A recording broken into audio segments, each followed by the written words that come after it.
નમસ્કાર વિદ્યાર્થી મિત્રો, જય હિન્દ, જય ભારત. હું દેવાંગ રાવલ ડી ટીચના ડિજિટલ પ્લેટફોર્મ પર આપ સૌનું હાર્દિક સ્વાગત કરું છું. આજના વિડીયો લેક્ચરની અંદર આપણે વાત કરવાના છે ધોરણ 12 માટે એપ્લિકેશન રાઇટિંગ જે આપણને પૂછાય છે 6 માર્કમાં તેની. એપ્લિકેશન રાઇટિંગ છે એ આ વિડીયોના અંત સુધીમાં તમને સંપૂર્ણપણે આવડી જશે. એક મસ્ત મજાનું ફોર્મેટ બનાવીને હું લાવ્યો છું ને ફોર્મેટ પ્રમાણે જો તમે અનુસરશો તો તમારે એપ્લિકેશન રાઇટિંગ છે તે આરામથી લખી અને પૂરેપૂરા માર્ક્સ મેળવી શકશો. તો ચાલો શરૂ કરીએ. સૌથી પહેલા અહીંયા આપણે વાત કરી છે બ્લેન્ક ફોર્મેટની, કે આ બ્લેન્ક ફોર્મેટની અંદર મેં ઘણી બધી વસ્તુ ગ્રીન પેનથી લખેલી છે. જેટલી વસ્તુ ગ્રીન પેનથી લખી છે એમાં કોઈ પણ ચેન્જીસ આપણે કરવાના નથી, એ એઝ ઇટ ઇઝ એમનામ જ રાખવાની છે. એપ્લિકેશન રાઇટિંગ એક એવી વસ્તુ છે કે જેની અંદર તમે ફોર્મેટ વાઇઝ લખશો તો પૂરેપૂરા માર્ક્સ છે તમને મળી જશે. તો ચાલો શરૂ કરીએ. જ્યારે આપણને એપ્લિકેશન પૂછાય છે તો સૌથી પહેલા અહીંયા આપણે આ બાજુ લખનારનું નામ લખીશું કે એપ્લિકેશન કોણ લખી રહ્યું છે, એટલે લખનારનું નામ અહીંયા લખીશું. ત્યારબાદ એનું જે સરનામું આપ્યું છે આપણે સરનામું લખીશું ને સરનામા પછી અહીંયા આપણે અલ્પવિરામ કરીશું. ઓકે, સરનામું થોડુંક લાંબુ હોય તો નીચેની લાઈન ઉપર આપણે સરનામું લખી શકીએ, ત્યાં શું કરશું અલ્પવિરામ, અને ત્યારબાદ શહેરનું નામ લખીને પૂર્ણ વિરામ કરીશું. આ બાબત ધ્યાન રહે, કોઈ પણ નામ પછી પૂર્ણ વિરામ આવતા નથી હો, એ બાબત પણ તમારે ધ્યાને લેવાની છે. ત્યારબાદ જો અહીંયા એક મસ્ત મજાની ડેટ જ તમને આપી દીધી છે કે આ ડેટ તમારે ફિક્સ રાખવાની, જેથી કરી આગળ બધી ડિગ્રીઝ છે એ ડિગ્રીઝની ડેટ અને યર્સની અંદર આપણને કોઈ મુશ્કેલી ન ઊભી થાય. 23 જાન્યુઆરી 2024 આ ડેટ તમારી ફિક્સ રાખવાની.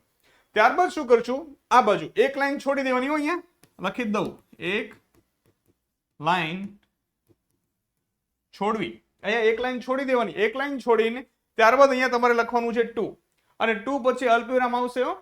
ગવર્મેન્ટના ડોક્યુમેન્ટ્સની અંદર મેં જોયું છે 2 પછી અલ્પવિરામ હોય છે. ત્યારબાદ જેને લખીએ છીએ તેનો હોદ્દો લખવાનો છે. શું લખવાનું છે? હોદ્દો. જો તમે સ્કૂલમાં લખો છો ટીચરની એપ્લિકેશન માટે તો ટુ ધ પ્રિન્સિપાલ હોદ્દો લખશું, નામ નહીં. કોઈ પણ જગ્યાએ બેંકમાં લખો છો ટુ ધ મેનેજર, કોઈ કંપનીમાં લખો છો તો ટુ ડાયરેક્ટર. ખ્યાલ આવે છે? હોદ્દો લખીશું. ત્યારબાદ આપણે જે કંપની, સ્કૂલ, સ્થળ જ્યાં લખીએ છીએ તે જગ્યાનું નામ અહીંયા લખવાનું છે. ત્યારબાદ અલ્પવિરામ અને ત્યારબાદ અહીંયા આવશે શહેરનું નામ. પિનકોડ નંબર જો એપ્લિકેશનમાં આપ્યો હોય તો લખવાનો, નહીતર આપણે પોતે બુદ્ધિનો ઉપયોગ કરવાની જરૂર નથી. જેટલું આપ્યું છે એટલું આપણે ફિલઅપ કરીશું. આ લખ્યા બાદ અહીંયા આપણે લખીશું subject N application for the post of A and the. આ 3 આર્ટિકલ છે, આમાં 3 માંથી એક આર્ટિકલ મૂકવાનો. પ્રિન્સિપાલની પૂછાઈ ગઈ હોય તો પ્રિન્સિપાલ સ્કૂલમાં એક જ છે ને એના નામ આગળ ધ લાગે તો ધ પ્રિન્સિપાલ. ક્લિયર? ગુજરાતી ટીચરની પૂછાણી હોય તો અગુજરાતી ટીચર, અને ઇંગ્લિશ ટીચરની પૂછાણી તો એન ઇંગ્લિશ ટીચર. ક્લિયર? અને ત્યારબાદ અહીંયા લખ્યું છે પોસ્ટ, તો અહીંયા આપણે જે પોસ્ટ માટે એપ્લાય કરીએ છીએ તે પોસ્ટનું અહીંયા આપણે નામ છે તે લખીશું. ચેન્જીસ ક્યાં નહીં થાય, આ જે ગ્રીન મેં લખ્યું છે ને કોઈ પણ જગ્યાએ આપણે ચેન્જીસ કરવાના નથી. આગળ વધીએ. ત્યારબાદ આપણે લખીશું રિસ્પેક્ટેડ સર. બધા રિસ્પેક્ટેડ જ છે, રિસ્પેક્ટેડ સર લખી અને આ પેરેગ્રાફ લખીશું. આ પેરેગ્રાફમાં જો શું લખ્યું છે, in reply to your advertisement in the Times of India dated 21st January 2024. આગળ આપણે જે ડેટ લખી છે એ ડેટના પ્રમાણે આ ડેટ અહીંયા મેચ થઈ જાય. For the post of a an the જે લાગુ પડતું હોય તે અહીંયા પોસ્ટનું નામ લખીશું. I wish to apply for the said post. My biodata and education qualification are as below. આટલું લખવાનું છે.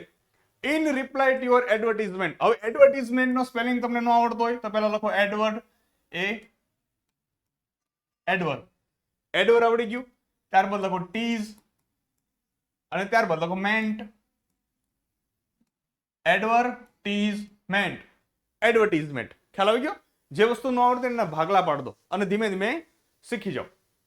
In reply to your advertisement in Times of India dated 21st January 2024 for the post of, જે post હોય તે, I wish to apply for the said post. My personal biodata and education qualification are as below. Personal લખવાની જરૂર નથી ભાઈ, biodata personal જ હોય. Okay, my biodata and education qualification are as below. આટલું લખી દેવાનું. આટલા લખ્યા બાદ અહીંયા આપણે લખીશું બાયોડેટા. હવે બાયોડેટાની અંદર આ વસ્તુ છે એ એમનામ જ રહેશે. સૌથી પહેલા આપણે નેમ લખીશું, ત્યારબાદ એડ્રેસ લખીશું, ડેટ ઓફ બર્થ લખીશું. તમારે નો સમજાય અને નો સમાય અને કોઈને ટૂંકમાં લખવું હોય તો DOB આવી રીતે પણ તમે લખી શકો છો. જેન્ડર લખીશું, social status, married, unmarried, mother tongue, language known, hobbies and nationality. આટલી વસ્તુ લખવાની. ઘણા હાઇટ, વેઇટ ને ઘણું બધું લખી દેતા હોય છે, પણ આટલું લખો તો ઇનફ છે. ક્લિયર?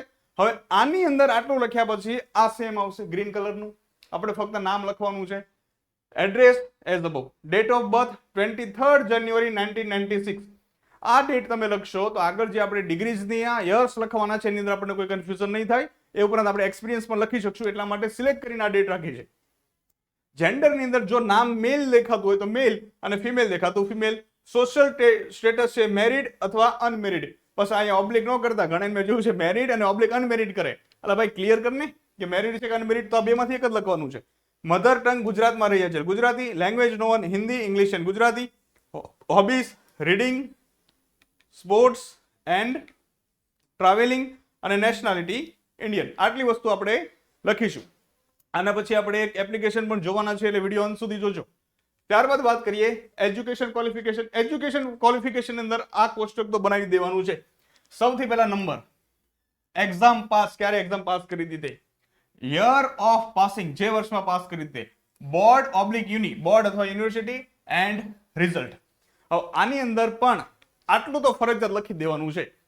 SSC 2013, GSHEB 85%. પછી અહીંયા તમારે જે 12માં ટકા લેવા હોય ને એ ટકા અહીં મૂકી દેશો, પણ આ આટલું ફિક્સ કરી દો, કારણ કે આમાં કોઈ ચેન્જીસ નહીં. જો આપણે 1996 ની બર્થ ડેટ રાખીશું એટલે 2013માં પૂરું થઈ જાય. ખ્યાલ આવે છે? મતલબ ગ્રીન લાઇનમાં ગ્રીન કલરથી લખ્યું, કોઈ ચેન્જીસ આવશે નહીં. હવે આ જે બે ખાના ખાલી રહ્યા છે એ ખાનામાં આપણે જે માટે અરજી કરતા હોય એની ડિગ્રીઝ ખાલી લખવાની રહેશે. ત્યારબાદ લખશું એક્સપિરિયન્સ, તો લખશું આઈ હેવ બીન વર્કિંગ એઝ. આટલું લખ્યા પછી આપણે જે પોસ્ટ માટે અરજી કરતા હોય તેનું સ્થળનું નામ અને તે સ્કૂલ સ્થળ કંપનીનું નામ લખવાનું છે. કે દાખલા તરીકે હું શિક્ષક માટે એપ્લાય કરતો હોય તો હું કહીશ I have been working as a English teacher at so and so school since 2018. 2018 મેં અહીંયા એવું માટે લખ્યું છે કારણ કે જો અહીંયા તમે SSC 2013માં પૂરું કરશો તો કોલેજ 2016માં પૂરી થઈ જાય અને માસ્ટર ડિગ્રી 2018માં પૂરી થઈ જાય. તો તમારે જો આગળ કંઈક લખવાનું થયું, કોઈ ડિગ્રી એડ કરવાની થઈ, તો તમારે અહીંયા 2018 ની જગ્યાએ કયું વર્ષ લખવાનું, જે અહીંયા તમારે છેલ્લું લખ્યું હોય તે. બની શકે કે 3 ની જગ્યાએ તમે 4 ડિગ્રી લખી છે અને તમારી છેલ્લી ડિગ્રી 2020માં પૂરી થઈ. તો જો 2020માં પૂરી થાય છે તો અહીંયા આપણે એક્સપિરિયન્સ ક્યારથી શરૂ કરશું? 2020 થી. ક્લિયર થાય છે ને? આગળ જોઈએ. ત્યારબાદ લખવાનું છે એક્સપેક્ટેડ સેલેરી. એક્સપેક્ટેડ સેલેરી ની અંદર લખશું નેગોશિયેબલ. નેગોશિયેબલ નો મતલબ મળીને વાત કરીએ ભાઈ, ચર્ચા કરીને વાત કરીએ. અથવા લખીશું એઝ પર ગવર્મેન્ટ્સ રૂલ, ગવર્મેન્ટ્સના નિયમ મુજબ. ઓકે, આ લખી શકાય. ત્યારબાદ રેફરન્સ ની અંદર રેફરન્સ એક લખો તો ચાલે, પણ 2 લખો તો એપ્લિકેશન થોડીક સારી લાગે. તો 2 માં આપણે શું કરશું? રેફરન્સમાં કોઈ પણ નામ લખી દઈશું, આપણે આપણા ભાઈબંધનું નામ લખી શકાય. પોસ્ટ લખી દઈએ, પોસ્ટ મુજબનો હોદ્દો, કંપની અને સ્થળ. અહીંયા જે પોસ્ટ લખી છે એ પોસ્ટ અને એ મુજબ તે હોદ્દો, કંપની, સ્થળ અને શહેરનું નામ. એવી રીતે અહીંયા કોઈ પણ નામ, કોઈ પણ હોદ્દો, કંપની, સ્કૂલ, સ્થળનું નામ અને શહેરનું નામ. આટલું લખ્યા પછી એક પેરેગ્રાફ આપણે લખીશું. પેરેગ્રાફ આપણે આ લખી શકું, if I am selected I shall do my best to satisfy you with my sincerity and hard work. આટલું બધું યાદ ન રહે તો ફક્ત આટલું લખો, if I am selected I shall do my best. જો મને પસંદ કરવામાં આવશે તો હું મારું સારું પ્રદર્શન કરીશ. આટલું પણ તમે લખી શકો છો. ક્લિયર? આટલું લખ્યા બાદ અહીંયા લખશું yours faithfully અને અહીંયા અરજી લખનારનું નામ, અને આ બાજુ જ લખાશે, અહીંયા ન લખી દેતા. ખ્યાલ આવે છે? દાખલા તરીકે હું આવી રીતે ઉભો રહું, અરજી લખતો હોય તો ભાઈ ડાબી બાજુ લખાશે, જમણી બાજુ લખાશે નહીં. આ ધ્યાન રાખજો. ત્યારબાદ આપણે લખીશું ઇન્ક્લુઝ એટલે કે બિડાણ. શું બિડાણ કરીએ છીએ? True copies of the following, નીચેનાની ટ્રુ કોપી. એની અંદર આપણે પહેલા તો સ્કૂલ લિવિંગ સર્ટિફિકેટ LC મૂકી દઈશું. સ્કૂલ લિવિંગ સર્ટિફિકેટ નો સ્પેલિંગ યાદ ન આવે તો LC લખી નાખજો. ક્લિયર? ત્યારબાદ HSC માર્કશીટ લખીશું, અને આ 2 ખાના છે એમાં આપણે આગળ જે ડિગ્રી એડ કરી છે એ ડિગ્રીની માર્કશીટ અને એ ડિગ્રીનું સર્ટિફિકેટ. ક્લિયર? અને આપણે એક્સપિરિયન્સ દર્શાવ્યો છે એટલે છેલ્લે આપણે લખશું એક્સપિરિયન્સ સર્ટિફિકેટ. તો અહીંયા આ તમારી એપ્લિકેશન છે તે પૂરી થાય છે. તો કન્ફ્યુઝન આપણે કઈ જગ્યાએ થાય? ફક્ત ને ફક્ત ડિગ્રીઝમાં કે સર ડિગ્રી કઈ એડ કરવાની છે, બાકી બધું તો જોઈ લઈએ. તો ચાલો આપણે ડિગ્રીઝની વાત કરી લઈએ. તો ડિગ્રીઝની વાત કરીએ આપણે, તો જો તમારે લેંગ્વેજ ટીચરની હોય, ઇંગ્લિશ હોય, ગુજરાતી હોય, હિન્દી હોય, ઉર્દુ હોય, કોઈ પણ લેંગ્વેજ ટીચર હોય, અથવા સોશિયલ સાયન્સ સમાજ વિદ્યાના શિક્ષક હોય, તો એને BA કરેલું હોવું પડે, MA કરેલું હોવું પડે અને B.Ed કરેલું હોવું પડે. BA B.Ed વાળા ચાલે છે, પણ આ લખો તો થોડુંક સારું લાગે. BA 3 વર્ષ માટે, માસ્ટર ડિગ્રી 2 વર્ષ માટે અને B.Ed 2 વર્ષ માટે. ક્લિયર? બીએડ 2 વર્ષમાં છે ભાઈ. જો 1996 ની અંદર જન્મે તો બીએડ 2 વર્ષનું હશે એને. ઓકે, કોઈ પણ અત્યારે બેચલર ડિગ્રી છે ગુજરાતમાં 3 વર્ષની છે અને માસ્ટર ડિગ્રી છે તે 2 વર્ષની છે. નવી શિક્ષણ નીતિ પ્રમાણે ચેન્જીસ થયા છે, પણ આપણે જૂના પ્રમાણે ચાલશું. કેમ? કારણ કે 1996 માં જન્મ્યા છે. ત્યારબાદ સાયન્સ ટીચરની પૂછે. હવે સાયન્સ ટીચર તો તમને ખબર છે ને, મેથ્સ હોય, બાયોલોજી હોય, ત્યારબાદ ફિઝિક્સ હોય. સાયન્સ ટીચર હોય તો એને બીએસસી કરેલું હોય, એમએસસી કરેલું હોય અને બીએડ કરેલું હોય. યર્સ તમારી સામે છે. કોમર્સના ટીચર પૂછે, એકાઉન્ટના, સ્ટેટના, ઇકોના, તો એને શું કર્યું? એને બીકોમ કરેલું હોય, એમકોમ કરેલું હોય અને બીએડ કરેલું હોય. બીએડ કમ્પલસરી છે બધા માટે. ક્લિયર? બેચલર ડિગ્રી 3 વર્ષની, માસ્ટર ડિગ્રી 2 વર્ષની. આગળ જોઈએ. હવે જો લાઇબ્રેરિયન હોય, લાઇબ્રેરિયનની પૂછે તો લાઇબ્રેરીમાં તમે કોઈ પણ બેચલર ડિગ્રી લખી શકો, બીએ, બીકોમ અથવા બીએસસી કંઈ પણ લખી શકો છો. ત્યારબાદ ડિપ્લોમા ઇન લાઇબ્રેરી સાયન્સ. હવે આ ડિપ્લોમા ઇન લાઇબ્રેરી સાયન્સ છે તે 1 યરનો કોર્સ છે. ક્લિયર? જર્નાલિસ્ટની વાત કરીએ તો જર્નાલિસ્ટની અંદર કોઈ પણ bachelor degree BA, BCom, BSc જે 3 વર્ષની છે, એમએ, એમકોમ, એમએસસી પણ લખી શકો છો. અને ડિપ્લોમા ઇન જર્નાલિઝમ, આ જર્નાલિઝમનો કોર્સ છે તે 2 વર્ષનો છે. આ બધી બાબતો ધ્યાને રાખવાની છે. ત્યારબાદ મેડિકલ રિપ્રેઝેન્ટેટિવ પૂછે, એમઆરની. આવી પૂછ્યું ન જોઈએ આપણને કોમર્સમાં, પણ સાયન્સમાં કદાચ પૂછી લે તો ધ્યાન આપો. તો આપણે લખીશું બીએસસી પણ CHM, મતલબ કેમિસ્ટ્રીમાં બીએસસી કરેલું છે અથવા બીફાર્મ. શું પડે? બીફાર્મ. કોની વાત કરી છે? મેડિકલ રિપ્રેઝેન્ટેટિવ હોય તો બીફાર્મનો કોર્સ છે તે 4 વર્ષનો છે. આપણે ભૂલવું જોઈએ નહીં. તો પછી ત્યાં જે અનુભવ છે એની અંદર આપણે એક્સપિરિયન્સમાં યર્સ છે તે વધારવા પડશે. ખ્યાલ આવે છે ને? આગળ વાત કરીએ. કોમ્પ્યુટર પ્રોગ્રામરની પૂછે આપણને તો બીસીએ કરેલું હોવું પડે, એમસીએ કરેલું હોવું પડે. બીસીએ 3 વર્ષ, એમસીએ 2 વર્ષ. પ્રૂફ રીડરની પૂછે તો બીએ, બીકોમ, બીએસસી હોવું પડે and diploma in proof reader. અને એની સાથે સાથે શું હોવું પડે? ડિપ્લોમા કરેલો હોવો પડે. શેમાં? પ્રૂફ રીડરની અંદર. પ્રૂફ રીડર એટલે શું? તો કોઈ બુક લખી હોય તો એ બુકની અંદર કોઈ ભૂલ નથી ને, એ વાંચવા માટે મોકલે તો એ પ્રૂફ રીડર છે. બધા બુકને વાંચી અને પછી ઓકે સાઇન કરે. તો એનો કોર્સ છે તે 1 વર્ષનો છે. ઓકે. સેલ્સમેનની વાત કરીએ, કોમર્સમાં મોટે ભાગે પૂછાઈ જતી હોય છે, તો બીએ, બીકોમ કરી શકે છે. Diploma in salesmanship, diploma in salesmanship, bachelor degree 3 વર્ષ અને ડિપ્લોમા 1 વર્ષના. પછી અહીંયા તમે 2 વર્ષના કરો ને તોય ચાલે, કારણ કે ઘણા બધા કોર્સ હોતા હોય છે 1 વર્ષમાં પૂરા કરો, 2 વર્ષમાં પણ પૂરા કરી શકો ડિપ્લોમાના. ત્યારબાદ વાત કરી એકાઉન્ટન્ટ હોય તો એટલે બીકોમ કરેલું હોય, એમકોમ કરેલું હોય. બીકોમ 3 વર્ષ, એમકોમ 2 વર્ષ. માર્કેટિંગ મેનેજર હોય, જો આ બધી આઈએમપી છે, ઘણી બધી વાર પૂછાઈ ગયેલી છે. અને આગળ લેંગ્વેજ ટીચરની હતી તે આર્ટ્સ વાળા માટે. તો માર્કેટિંગ મેનેજરમાં બીબીએ કરશે, એમબીએ કરશે. બીબીએ 3 વર્ષ, એમબીએ 2 વર્ષ. હવે આટલું કર્યા પછી, આટલું યાદ રાખ્યા પછી, જો કોઈ અચાનક કંઈક એવી પોઝિશન માટે એપ્લાય કરવાની આવે કે જે આપણને ખબર જ નથી અને આપણે ક્યારે એના વિશે સાંભળ્યું જ નથી, તો શું કરશું? તો એ કોઈ પણ બેચલર ડિગ્રી તમે એડ કરી દેશો. બરોબર? આ બેચલર ડિગ્રી એડ કર્યા પછી કોઈ પણ પોસ્ટ જેની ડિગ્રી ખબર ન હોય તેમાં શું કરશું? ડિપ્લોમા ઇન આટલું લખશું. ડિપ્લોમા ઇન આટલું લખ્યા પછી જે તે પોસ્ટનું નામ અહીંયા લખી દેવાનું. ડિપ્લોમા ઇન પછી જે પોસ્ટ હોય એ પોસ્ટનું નામ લખી દેવાનું અને એનો કોર્સ છે તે 1 યર અથવા 2 યર્સ માટે સિલેક્ટ કરી દેવાનો. પણ આપણે ફરજિયાત શું કરશું? એની સાથે સાથે બેચલર ડિગ્રી છે તો કરશું જ. ખ્યાલ આવે છે? અહીંયા શું કહું છું કે કોઈ પણ પોસ્ટ કે જેની ડિગ્રી તમને ખબર ન પડતી હોય, અલગ જ હોય, તો એની અંદર શું કરશું? તો ડિપ્લોમા કરશું. આપણે એમાં શું કરશું? ડિપ્લોમા ઇન કરીને જે તે પોસ્ટનું નામ છે તે લખી દઈશું અને કોર્સ છે તે 2 યર્સનો તમારે સિલેક્ટ કરી દેવાનો. ખ્યાલ આવી ગઈ આટલી બાબતો? ચાલો, તો હવે આપણે એક એપ્લિકેશન છે તે આખી જોઈ જ લઈએ કે કઈ રીતે લખીશું. હવે આ જે એપ્લિકેશન છે તે જુલાઈ 2023ના બોર્ડના પેપરમાં પૂછાઈ ગઈ હતી, રિપીટર માટે જે એક્ઝામ લીધી તેમાં. તો સર માર્ચ 2023 નું શું? તો માર્ચ 2023 ની અંદર આ લોકોએ એપ્લિકેશન પૂછી જ નહોતી, સ્પીચ રાઇટિંગ ફરજિયાત હતું, એટલા માટે ધ્યાન આપજો. બીજી બાબત એ કે આ ફાઇલ તમારે ડાઉનલોડ કરવી હોય તો અમારી એપ્લિકેશન છે ડીટીચ, એ ડાઉનલોડ કરજો. એની અંદર ફ્રી મટીરિયલની અંદર ઉધાર જમા સિરીઝ છે તેના ઇંગ્લિશના ફોલ્ડરમાં તમને મળી જશે. તો જ્યારે સૌથી પહેલા આપણી સામે આ પ્રશ્ન છે કે ભાઈ એપ્લિકેશન લખો. ક્લિયર? આપણને આપણું ફોર્મેટ યાદ રહેવું પડે. કયું ફોર્મેટ? આ જે ફોર્મેટ હતું તે. હવે અહીંયા શું આપણે પહેલા યાદ રાખવાનું છે? અરજી લખનારનું નામ. તો અરજી કોણ લખે છે? પાર્થ રાવલ લખે છે, તો અહીંયા આપણે લખી દઈશું પાર્થ રાવલ. ક્લિયર? હવે પાર્થ રાવલ છે તે ક્યાંથી લખે છે? સરનામું શું છે? તો સરનામું છે 28 મેઘદૂત સોસાયટી. તો અહીંયા આપણે સરનામું લખી દઈશું 28 મેઘદૂત સોસાયટી. ત્યારબાદ શું છે સુરત, તો બીજું સરનામું છે અને સીધું સિટીનું નામ છે, તો અહીંયા પર આપણે લખી દઈશું સુરત. ક્લિયર? ગ્રીન કલરનું લખ્યું છે, કોઈ ચેન્જીસ નહીં. ચેન્જીસ ક્યાં થાય ધ્યાન આપો.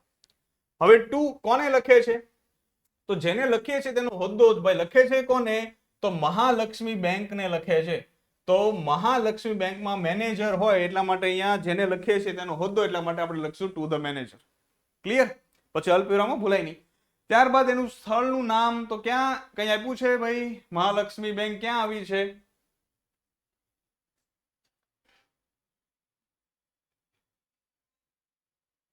તો ક્યાંય આપી નથી મહાલક્ષ્મી બેંક, એટલા માટે આપણે લખીશું to the manager Mahalakshmi bank. Clear? અને હવે બેંક ક્યાં આવી છે? અમદાવાદમાં. તો શહેરના નામ તરીકે શું લખી દઈશું? અમદાવાદ. આટલી બાબત ક્લિયર થઈ ને? ઓકે, ચાલો આગળ જોઈએ. An application for the post of the, તો કોની માટે પોસ્ટ કરે છે? Post of clerk cum cashier. તો અહીંયા આપણે લખીશું ક્લર્ક કમ કેશિયર, પણ અહીંયા શું આવશે? અ ક્લર્ક કમ કેશિયર. ખ્યાલ આવે છે ને? આગળ વધીએ. હવે આ પેરેગ્રાફ તો લખવાનો છે રિસ્પેક્ટેડ સર કરીને, આખો પેરેગ્રાફ. તો અહીંયા ખાલી શું એડ કરશું? પોસ્ટ. બ્લેક કલરનું ચેન્જીસ છે, ગ્રીન કલરમાં કોઈ ચેન્જીસ નહીં થાય, તમે તમારી નજર સામે જો. અહીંયા આપણે એનું નામ લખી નાખશું, અ ક્લર્ક કમ કેશિયર. ક્લિયર? ત્યારબાદ બાયોડેટા ને બધું લખવાનું છે. આ બધું સેમ ટુ સેમ. અહીંયા શું લખશું? પાર્થ ચંદ્રકાંતભાઈ રાવલ. પપ્પાનું નામ એડ કરી દેવાનું કોઈ પણ, કારણ કે અહીંયા ફૂલ નામ લખવું પડે ને, રિઝ્યુમ છે ને, વિથ રિઝ્યુમ, એટલા માટે. ત્યારબાદ આપણે જોઈએ એજ્યુકેશન ક્વોલિફિકેશનમાં આટલું તો એમનામ જ રહેશે, એસસી વાળું. તો કેશિયર માટે શેની જરૂર પડે છે? તો કેશિયર માટે કોઈ પણ બેચલર ડિગ્રી ચાલે, કોઈ પણ માસ્ટર ડિગ્રી ચાલે, પણ બીકોમ લખીએ તો થોડું વધારે સારું લાગે, કારણ કે એ બધા આપણને બેંકમાં જોવા મળતા હોય છે. તો અહીંયા લખી દો બીકોમ. 2013માં એસએસસી પાસ કરો તો બીકોમ 2016માં પાસ થાય. લખી નાખો ગુજરાત યુનિવર્સિટી અને ટકા લખી નાખો તમારે જે લાવવા હોય એ બીકોમ કરવું હોય તો. ત્યારબાદ એમકોમ લખી નાખો, એક ખાનું ખાલી છે. એમકોમ 2018માં ગુજરાત યુનિવર્સિટી, ટકા લખી નાખો 72%. ખ્યાલ આવે છે?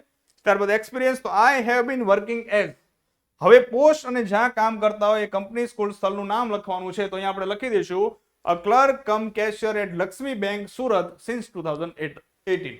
કે લક્ષ્મી બેંક સુરતની અંદર કામ કરે છે, મહાલક્ષ્મી બેંક અમદાવાદમાં એ એપ્લાય કરે છે. ત્યારબાદ વાત કરીએ એક્સપેક્ટેડ સેલરી, તો કે મળીને વાત કરીએ, કારણ કે એમાં ગવર્મેન્ટ રૂલ પ્રમાણે આપે ન આપે શું ખબર, એટલે એવી રીતે વાત કરીએ. ટીચરની પૂછે ને તો એઝ પર ગવર્મેન્ટ રૂલ્સ જ લખવાનું. ઓકે. હવે રેફરન્સ કોઈ પણ નામ, તો નામ લખી દઈએ આપણે, નટવરલાલ પ્રભાશંકર ઉદયવાલા. શું કરે છે? Senior manager at Lakshmi bank Ahmedabad કે સુરત, તો સુરતની અંદર છે.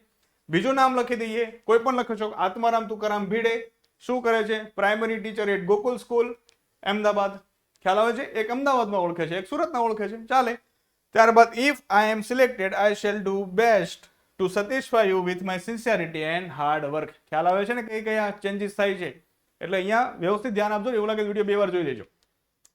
ત્યારબાદ યોર્સ ફેથફુલી, અરજી લખનારનું નામ કોણ લખે છે? પાર્થ રાવલ. તો લખનો પાર્થ રાવલ. એની ક્લોઝમાં true copies of the following school leaving certificate, એમ નામ, એચએસસી માર્કશીટ એન્ડ નામ. તો અહીંયા શું લખીશું? તો BCom marksheet and degree certificate.